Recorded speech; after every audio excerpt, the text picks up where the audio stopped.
Hey there nation, welcome to the show where we help you to play miniatures wargaming on a budget.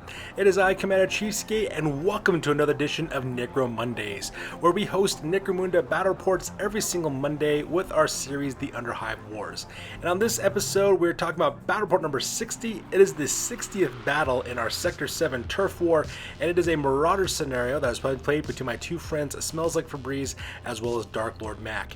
Smells Like Febreze is bringing the chain breakers of the Slave Ogryns, while Dark Lord Mac is playing Section 8 of the Venators.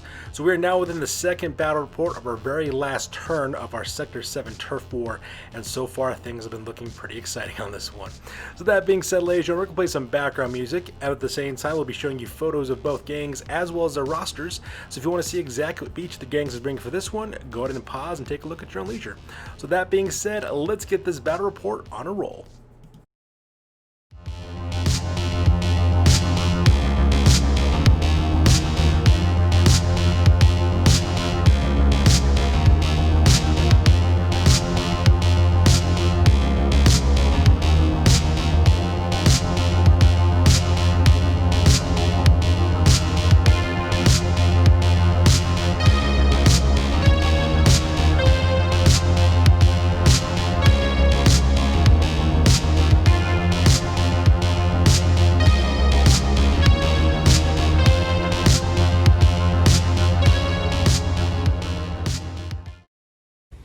Ladies and gentlemen, boys and girls, dying times here. So the scenario rule for this one is Marauders. It takes place on a Zone Mortalis battlefield. As you can see, we have that little Zone Mortalis table set up. For the crews, the attacker gets 6 fighters of their choice, while the defender gets D3 plus 2 randomly selected fighters. The rest of the defender's crews are set up as reinforcements, and the attacker only has 6 fighters, and that is it. The objective is for each gang receives 1 victory point for each enemy that they manage to take out of action. The attackers, which is played by the Chainbreakers in this case, have a very special objective, and their objective is to earn an additional victory point for each enemy champion they take out of action, and 2 victory points for each leader they take out of action as well. Now, because of this, defenders automatically pass all battle tests because the situation's involved. For the reinforcements, the defender gets D3 reinforcements during the end phase, which are deployed within 1 inch of a battlefield edge and not within 12 inches of an attacker. To end the game, if one gang has no enemy fighters, then the surviving gang earns D3 victory points. And of course, whoever has the most victory points is the winner. For the rewards for this one, D6 times 10 creds go to the winner, while the loser receives D3 times 5 creds, and in case of a draw, both earns D3 times 10 credits. For experience, 1 point of experience is earned by all participants who participate in the battle, and the leader of the winning gang also gets +1 experience point as well. For reputation, the winner of this battle earns 2 points reputation for their gang, and if it's the first time that these two gangs are fighting each other, which in this case it's not, but in case if it was ever to be that way, they'd both earn 1 point reputation, and of course if any gang bottles out, they lose 1 point reputation as well. So with the scenario rules over, let's go and talk about the battle plan real quick. So here's the entirety of the shot of the battlefield for this scenario. As you can see, my friends have decided to do a Zone Mortalis battlefield that's 4 tiles wide on the first level, and then 3 tiles on the next level as well. As you can see, we have some beautiful bridges crisscrossing the entirety of the Zone Mortalis table, giving you some elevated positions to fight over as well. It would just happen by accident. My friends were actually setting up this battlefield in order to play their game, and one of them, I just managed to pick up a bridge that we had from a different battle that took place earlier, and I just put it there on the Zone Mortalis. And then my friend Dark Lord Mac took it and realized that Iron Major on accident had created to where the bridges were actually the same width as the hallways for most of the Zone Mortalis battlefields. So we could actually have these things crisscrossing the hallways, add 3-dimensional elements to our Zone Mortalis table. It just actually ended up being a happy accident. We showed pictures of this to my buddy Iron Major, and he was just totally flabbergasted because he originally did not design it to be that way. It just happened by lucky accident that it just happened that way. So that part was pretty cool. But anyways, like I said before, my friend first Smells Like Febreze, she's the attacker on this one, so she only gets 6 fighters in her gang to go against the entirety of Section 8. For the battle plan for this one, I'm not really sure what their plan is, aside from try to kill as many of each other as they possibly can. I mean, that's the only thing I can think of at this point, because I'm just the arbitrator, so I'm just taking photos of this battle and posting it for you guys to watch. So with the battle plan over, let's go and talk about deployment real quick. So first of all, let's go and talk about Section 8 of the Venators. On the top of that bridge is the Saracen. He is the hunt leader, who's also the leader of this gang. He's got a last pistol sword, hotshot power pack. He's also got an armored undersuit as well as mesh armor. He's got a House Delac legacy. He's also got the commanding presence as well as the overseer skills. And that makes up the deployment here on the top of the walkway.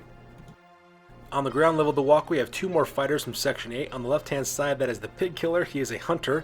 He's got mesh armor as well as a shotgun with slug, scatter, as well as executioner rounds. And he's got a stub gun with dum-dum rounds. And right next on the right-hand side, that is Cal Jericho, the special character bounty hunter. He's got flak armor, two master-crafted hotshot last pistols, a dueling saber, filter plugs, as well as a strip kit. He's also got the counterattack, gunfighter, inspirational, spring up, and step aside skills as well. And perched all the way across the other side of the battlefield on the top of another walkway is Scabs. He's a Hive Scum special character. He's also Cal Jericho's partner.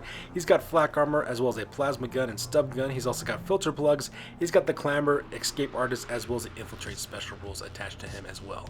And that makes it the initial deployment for Section 8. Meanwhile, on the far left-hand side of the battlefield is the Chainbreakers, the Slave Ogryn gang, played by my friend Smells Like Febreze. Up in the front on the right-hand side, that is Mech Boy. He is an ammo jack, is equipped with mesh armor. He's got a combat shotgun with salvo and shredder armor. He's also got a power hammer as well as munitioneer skill. Next on the left-hand side, that is Thurg 13 Sparky. He is a bounty hunter special character. That character has light carapace armor, photo goggles, a last cutter, an augmented fist. He's also packing a maul. He's got stim slug stash, the headbutt skill, inspirational skill, as well as a choose a get skill. Next on the left hand side, that is Burps O Blood. He's a Slave Ogryn. He's got furnace plate, heavy rock saw, a stim slug stash. He's got the loyal, runaway, limited learning, as well as headbutt skills. And right behind him in the back left hand corner, that is Taijin Khan, the Ogryn overboss, who is the leader of this gang. He's got a furnace plate as well as a last cutter. He's got blasting charges. He's got the runaway as well as commanding presence special abilities. Next on the right hand side is Korgul. He's an Ogryn underboss. He's got furnace plate, parrot augmented fist, frag grenades, stim slug stash, runaway, as well as Iron Man skill. And then finally right next on the right hand side, that is Shan Yu. He is another Slave Ogryn. He's got furnace plate, he's packing an arc welder, an augmented fist. He's got blasting charges. He's also got the loyal, runaway, limited learning capacity, as well as headbutt special rules. And that pretty much makes up Smells Like Febrze's deployment for this one. So with both gangs deployed, we go directly to the top of turn number 1, and both Smells Like Febrze as well as Dark Lord Mac roll off for initiative to see which of them will have priority. Alright, so we go directly to the top of turn number 1 for the Slave Ogryns. So the Chainbreakers have the very first action. So Smells Like Febrze does a group activation with Korgul, the Ogryn underboss, as well as Shan Yu. Both those characters decide to toss grenades directly above them towards Scabs. Now, unfortunately for Korgul, though, he missed his shot and it scattered wide. And to make matters worse, he also filled an ammo roll as well, so because of that, he will need to spend a simple action to find more grenades to use later on in this battle. However, Shan Yu threw one of his blasting charges and actually hit that target dead on. And as you can see, a massively huge 5-inch blast template's put right on the top of that walkway, hitting smack dab right in the middle where Scab's located, and a massive fireball of shrapnel and death explodes on the top of that walkway. Unfortunately for Smells Like Febrze, though, she failed to ruin Scab, so because that Scab wasn't wounded, however, the knockback rule knocked him off of the bridge and he comes crashing down like a meteor directly into the cold decking of the Zone Mortalis battlefield. He does get a serious injury as a result, which is a really bad spot for him to be in, because if any one of these Slave Ogryns charge directly into him, they'll finish him off with a coup de grace, and that'll be first blood for the Slave Ogryns. So with that, we jump across to the other side of the battlefield for Section 8, and Dark Lord Mac then activates Cal Jericho. Cal Jericho does a double movement forward, making his way directly to the Slave Ogryns. And for Smells Like Febrze's next action, she decides to group activate Taijin Khan as well as Burps O Blood. Burps O Blood charges directly into the fallen body of Scabs and finishes him off with a coup de grace as well, earning himself an additional experience point, and Taijin Khan is slowly behind him, catching up. Dark Lord Mac then activates the Pig Killer, who does a double movement forward to catch it with Cal Jericho as they assault their way down the long hallway directly towards the Slave Ogryns.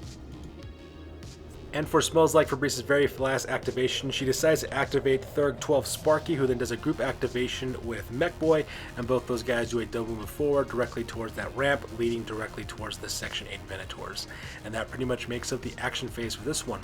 So the action phase over with, we go directly to the end phase.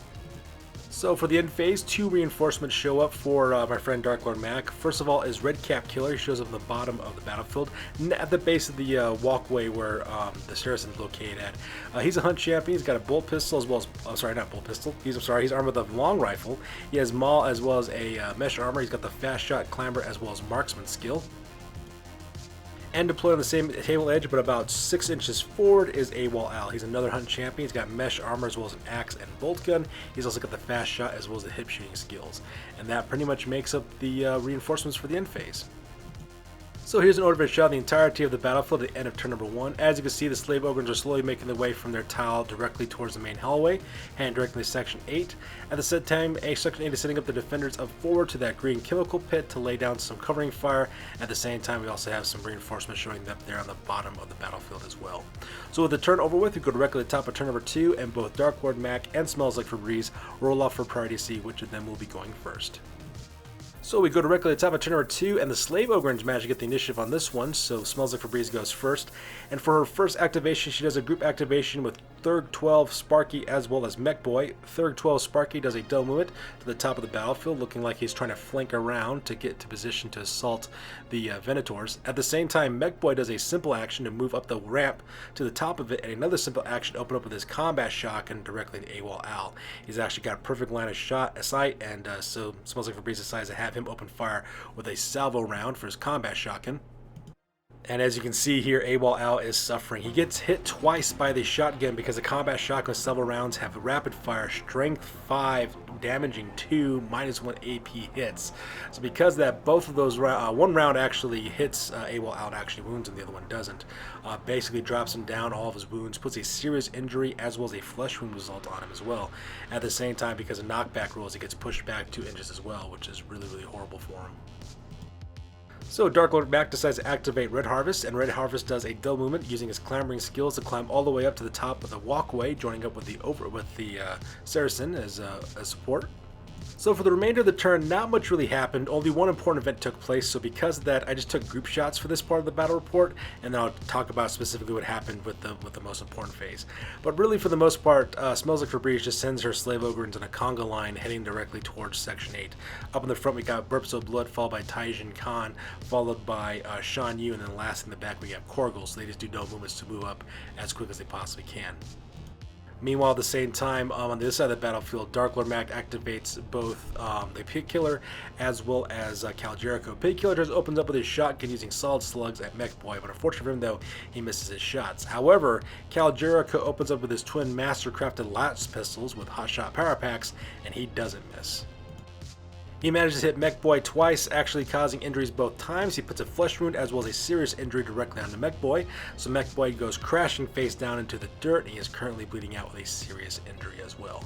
And that pretty much makes it the action phase for this one. So the action phase over with, we go directly to the end phase. And during the end phase, 2 more reinforcements show up for Section 8. Up in the front, that is Doolin. He is a hunter. He's got furnace plate, armored undersuit. He's got a brute cleaver as well as a stub cannon. He's also got a House Goliath legacy attached to him as well. And right behind him is the Kurgan. He's another hunter. He's got twin servo claws as well as mesh armor. In the recovery phase, Mech Boy does roll a flesh wound, so because of that he rolls over and he's currently pinned, and he's got 2 flesh wounds on him now. So he's much easier to wound, but at the same time though, he can still shoot, he can still fight, so he is still a significant threat. And sadly, AWOL Al is still laying on the ground, still bleeding out because he is still seriously injured, because taking 2 in the chest from a combat shotgun is no joke. So with that takes us directly to the end of turn number 2, and here's an overhead shot of the entirety of the battlefield. As you can see, the Slave Ogryns are slowly making their way across the battlefield, about at the halfway point, heading directly into the Section 8's territories. At the same time, Section 8 is sending up more of their fighters to reinforce their main battle lines, trying to stop the Slave Ogryns from moving forward. So with that turn over with, you go directly to the top of turn number 3, and both Smells Like Febreze as well as Dark Lord Mac roll off for priority to see which of them will be going first. Alright, so that takes us directly to the top of turn number 3 for the Venators this time, so Dark Lord Mac gets to go first, and the first thing he does is activate the Saracen. The Saracen then uses Overseer ability directly onto Red Harvest, which means that Red Harvest gets 2 sets of actions, and because Red Harvest has a fast shot ability, that means shooting is a simple action for him, which means he can get off 4 shots when he gets tapped with the Overseer ability. And that's exactly what he does. He puts 2 shots directly into Burpso Blood, manages to pin him as well as put a wound on him as well, and then puts 2 more shots directly into Taijin Khan. Taijin Khan, of course, isn't wounded whatsoever, but he is currently pinned, and that's not good for my friend Smells Like Febreze, because these ogres need to get in close combat as quickly as possible, because that's what they do best. So for her first activation, Smells Like Febreze then activates Mech Boy. Mech Boy takes a simple action to get back on his feet again, and then does another basic action to cut loose with his combat shotgun with salvo rounds, and he aims it directly at Cal Jericho. And she manages to hit Cal Jericho 3 different times as well, wounding him twice. So because of that, he eats up all 3 of his wounds, and he suffers a serious injury as a result, so he goes crashing face down to the ground, and he is currently bleeding out with a serious injury. Unfortunately for my friend Dark Lord Mac, Pit Killer did fail his panic check because of that, failed his cool test, so he ducks over to the right hand side 9 inches forward because he doesn't want to get shot at by a combat shotgun, because, if we're perfectly honest, being shot with a fully automatic shotgun is no one's idea of a good time. So for the rest of the turn, not much really happened, so because of that, I'm doing group shots of what occurred for the most part, just because, like I said before, there wasn't really much action, it was just mainly moving around. So for the Slave Ogryns, as you can see in this one, Burpso Blood does a simple action to get back on his feet again, and another simple action to join up with Mech Boy on the top of the ramp, and at the same time, Taijin does exactly the same thing, following up the back. Shan Yu, as well as Korgel, kind of remain stationary where they're located at, while Thrug 12 Sparky moves around to the left-hand flank of the battlefield. Meanwhile, Dark Lord Mac does send up Doolin as well as the Kurgans, doing double moves for both those guys, so that way they can stop Thrug 12 Sparky from actually flanking them on the left-hand side. Thrug Sparky still continues on his assault through the corridor, heading around, as you can see there, heading directly to the right-hand flank of Section 8. In fact, you can see Doolin there on the bottom right-hand corner there. You can see his shoulder. And Korgel and Shan Yu move up as quick as they possibly can in order to close the difference, and that pretty much makes up the action phase for turn number 3. So with the action phase over with, you go directly to the end phase. And in the end phase, 2 more fighters from Section 8 show up, deploying on the top left-hand corner of the battlefield. In the back, that is Val the Impaler. He is a hunter who's got a harpoon launcher, bolt pistol, as well as mesh armor. And right in front of him is Red Cap Killer, who's a hunt champion. He's got a bolt pistol as well as a plasma pistol. He has mesh armor as well as a gunfighter, as well as fast shot ability. So that way, alright, he can fire both his pistols twice in a row. So he's super deadly at close ranges. And so with the reinforcement phase over with, you go directly to the rest of the end phase. So in the recovery phase, Pig Killer managed to get back his nerve, so he's perfectly fine. At the same time, Cal Jericho also gets a flesh wound result, so he flips over because he's currently pinned and he suffers a flesh wound as a result. So he's only got toughness 2, but Cal Jericho is still a very deadly fighter, and I would not want to go up against him, even with only a 2-up toughness. However, the same cannot be said for AWOL Al, who suffers an out cold out of action result. So because that he goes out of the game, he's no longer participating in the battlefield. However, he makes a full recovery, so that part's kind of nice. And as you can see, that takes directly to the end of turn number 3. So here's an overhead shot of the entirety of the battlefield. As you can see, the Slave Ogryns are slowly making their way across the battlefield, getting ready to flank charge directly into Section 8. At the same time, the Venators have their fighters popping up in the back, catching the Slave Ogryns in a pincer attack. So that part is pretty devastating. So that being said, we go directly to the top of turn number 4, and both Smells Like Febreze and Dark Lord Mac roll off for priority to see which of them will be going first. So that takes directly to the top of turn number 4, and the Venators manage to get the priority on this one, so Dark Lord Mac goes first, and for his activation he activates Red Cap Killer, who does a group activation with Val the Impaler, and both those guys decide to open fire directly into the Ogryns. And as you can see, it ended up being pretty devastating by taking out Shan Yu with a grievous injury. What ended up happening is that Val the Impaler opened fire first with his harpoon gun. His harpoon gun goes directly into the back of Shan Yu, puts a wound on him, and also drags him back 2 inches as well, dragging him closer to Red Cap Killer. Red Cap Killer then takes both of his actions to unload with both his plasma pistol as well as his bolt pistol, firing them twice directly into Shan Yu, did enough wounds and finally enough damage to actually put him out of action with a grievous injury result. And because of that, the Slave Ogryns have lost their first fighter. In response to that, Smells Like Febreze then activates Thrug 12 Sparky, goes charging directly into Doolin and catching him within close combat. And he absolutely destroyed that fighter by putting an out of action result on him with a critical injury as the last injury on that one. So because that, Dark Lord Mac has a very difficult decision to make, whether he lets Doolin bleed out and die or pay for his medical costs. That last cutter just was the only thing that just kind of finished him off. It just absolutely screwed up Doolin really bad. So because of that, Thrug 12 Sparky decides to overrun, and he goes directly into Cal Jericho, catching that guy into close combat as well. And Pig Killer this time managed to pass his cool test, so he didn't run away this time around. So in response to that, once again, Dark Lord activates the Saracen, who does a group activation with Red Harvest by using his Overseer ability once again. It's a double action, but that means that Red Harvest has 2 sets of actions. So because that, he opens fire 4 times with that long rifle of his. In the end, he puts 2 directly into Mech Boy, putting him out cold, and put another 2 more shots directly into into Burps of Blood, and that guy goes out of cold as well. And to make matters worse, Mech Boy gets captured by the Venators as well, which is all kinds of horrible. Just like that, half of Smells Like Febreze' gang is out of action. At this point of the game, that my friend Smells Like Febreze decides to call the game. Now, granted, she was winning in terms of victory points, but she didn't want to lose any more gang members than she already had because half her gang was already out of action, and these were losses that she really didn't want to take. So because of that, she decided to call the game early on that part. And so there you go, ladies and gentlemen. This battle goes directly to the Venators of Section 8. So with that battle report over with, we go directly to the post-game because this game is now officially over. That's it, man. Game over, man. It's game over. Alright, now it's time for the post-game. So first of all, I'll start with the Chainbreakers. For the Chainbreakers, they actually suffered 3 injuries in this gang. Sean Yu suffered a grievous injury, so he goes directly into recovery, while Burps of Blood suffered an out-cold result. So he's pretty much doing okay as well. And then Mech Boy got captured by Section 8, and unfortunately for my friend Smells Like Febreze, he gets sold to the Guilders by the Bounty Hunters as well. For the advancements, Burps of Blood leveled up to level 2, earning +1 to his movement, so he's a little bit faster now, and that's the only advancement that took place. From their territories, from their settlement, they earn 1 point reputation, as well as recruit a new Lobo slave named Simple One, and they also earn 20 credits from that territory.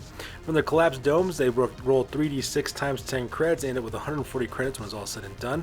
And from their workshop, they hired a new ammo jack named Mech Boy 2, and so he is equipped exactly the same way with a power hammer, mesh armor. He's also got a combat shotgun with salvo shredder rounds, and he's also got the munitioneer skill.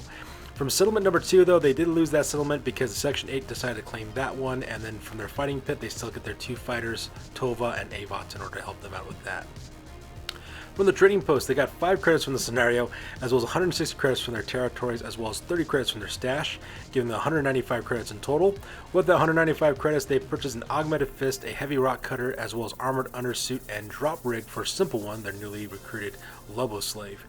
For the reputation, they earned 1 point reputation from their territories, as well as 1 from the scenario, giving them a grand total of 26 reputation points in total.